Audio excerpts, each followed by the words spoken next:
nice nito. To Emily, who called me up to say, to not say there is this gathering. I also would like to say happy birthday to Cora. Ang tagal-tagal na natin hindi nagkikita, but you know, change a bit. Ganda mo pa rin. Yeah. And to Rudy Dragado, happy birthday. Happy birthday. And to Felix, happy birthday. At yung aking kapatid, happy birthday.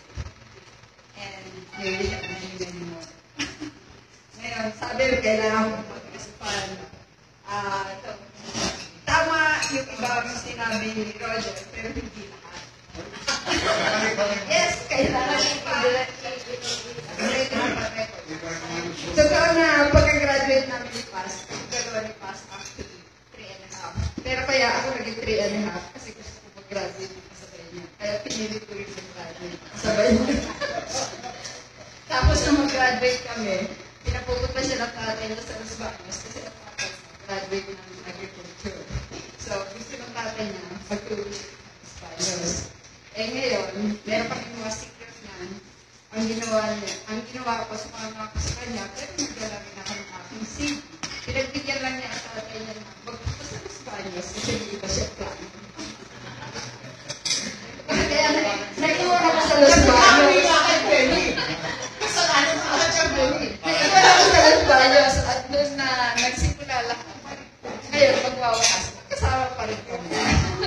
Through all the years. Although, in between, maraming mga taon na wala kaming contacts whatsoever. Matagal yun ano naman. Matagal kaming walang contact. Kaya nung nag-contact ka rin, nabigla na lang ako na nandun pala siya sa New Jersey na nalaman ko lang through our email na sinet up ng the Roger. And so, natutuwa rin ako na nakarating ako ng 70 years old at pwede na ako mag-retire kasi since 18 years old yata ako nagtatrabaho.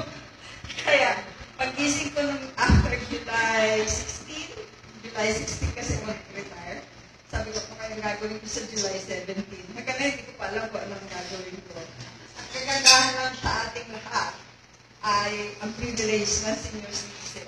Privilege tayo makalimot at mas madaling makalimot lalo na rin mga memories na hindi magaganda.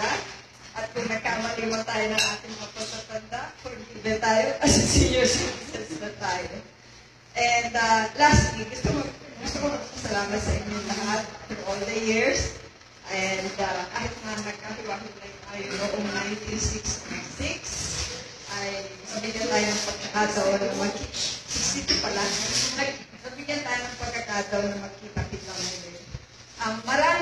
Maraming yung email group, Yahoo group na sinet up ni Roger to Alina's idea ay actually